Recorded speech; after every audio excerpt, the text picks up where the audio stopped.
Hoy nos metemos de lleno en un texto que es, una pasada. Es una especie de manual de meditación que nos lleva de la mano desde la desesperación más absoluta hasta un estado de plenitud, de liberación. Vamos a desgranarlo juntos. Y ojo, que arranca fuerte.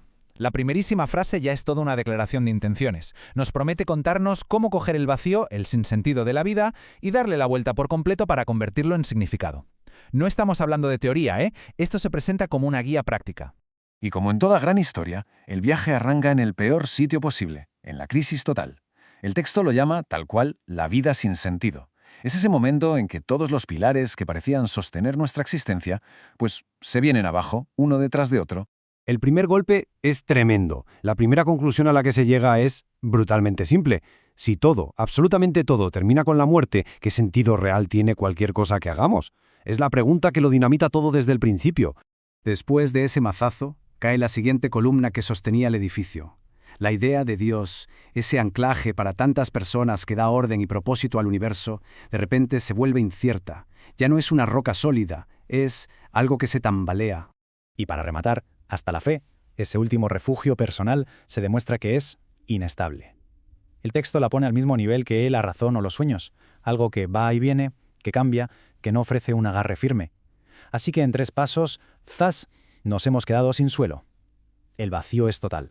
Y fijaos, que esto no es una interpretación, lo estamos viendo sacado directamente del texto original. No son ideas al aire, es el diario de una meditación, día a día.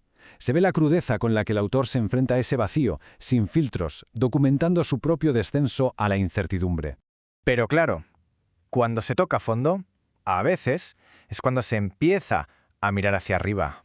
En medio de toda esa oscuridad, empieza a nacer una sospecha, una duda sobre la propia duda. ¿Y si hay algo más? Vamos a ver cómo se abre esa pequeña grieta de luz. De repente, la mente empieza a tirar de archivo y saca a la luz experiencias que no cuadran con esa visión tan gris del mundo. Cosas raras, ¿verdad? Como haber sabido algo antes de que pasara, captar un pensamiento de alguien a distancia, o sentir de pronto una alegría desbordante, una conexión con todo que no venía a cuento. No son pruebas lógicas, son vivencias que no encajan en el puzzle. Y claro, todas estas experiencias obligan a hacerse la pregunta del millón. ¿Y si la realidad es mucho más grande de lo que nuestra lógica de todos los días nos deja ver? Esta pregunta es la que lo cambia todo. Es el verdadero motor que pone en marcha la búsqueda que viene a continuación.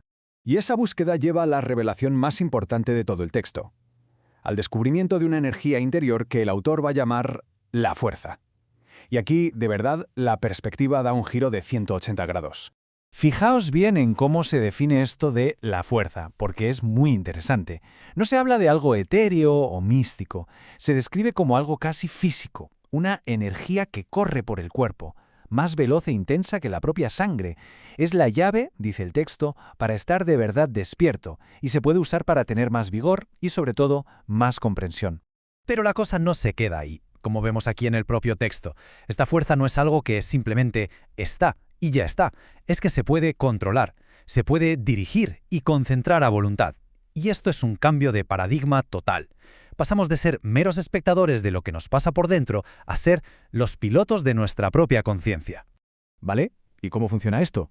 Pues la idea es que hay como unos puntos de control en el cuerpo que están ligados a cómo nos movemos, lo que sentimos y lo que tensamos. La clave está en aprender a dirigir esa energía hacia esos puntos. Si la llevas hacia arriba, a los puntos superiores, ganas en comprensión. Pero, cuidado, el texto también avisa si pierdes el control, la energía puede arrastrarte hacia abajo a lo que llama los infiernos de la mente. Muy bien, ya se ha descubierto esa energía interna y cómo funciona. Pero la gran pregunta es, ¿y esto, en el día a día, para qué sirve? ¿Cómo se aplica? Vamos a ver ahora cómo todo este conocimiento se convierte en principios prácticos para la vida. Pero antes de meternos en los principios, hay una distinción que es fundamental. El texto no habla de libertad, como si fuera un trofeo que ganas y colocas en una estantería. Habla de liberación. Es decir, un proceso, un camino que se anda paso a paso. No es un destino, es el propio viaje. Y aquí están algunas de esas guías para la acción. Lo más interesante es que no se basan en una moral de esto está bien y esto está mal porque sí. Se basan en la pura consecuencia de los actos. Fijaos qué simple. Si haces daño a otros, te encadenas a ti mismo. Si tratas bien a los demás, te liberas a ti mismo. Todo gira en torno a la coherencia, a la unidad interna. Y ya para ir cerrando, el texto nos regala una imagen potentísima, una especie de mapa simbólico de nuestra mente, de nuestro mundo interior, para que nos sirva de guía en este viaje de liberación. Esta frase es la clave de todo el mapa. Dentro de nosotros siempre hay dos caminos. Uno que va hacia abajo, hacia la oscuridad, que es el fácil, el de dejarse llevar por el peso, por el rencor, por el odio, y otro que va hacia arriba, hacia la luz, que es el difícil, el que cuesta y requiere un esfuerzo consciente. Y ojo, que esto es importantísimo, y el texto insiste mucho en ello. Todos esos paisajes, los cielos, los infiernos, no son lugares de verdad a los que vas, son símbolos, son metáforas muy potentes para describir estados de la mente, estados de conciencia que sí son muy, muy reales y que se pueden experimentar.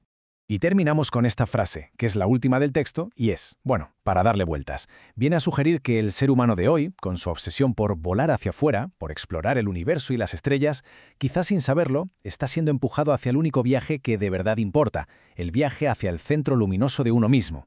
Una idea potente, ¿verdad?, sobre cuál es la verdadera frontera que nos queda por explorar.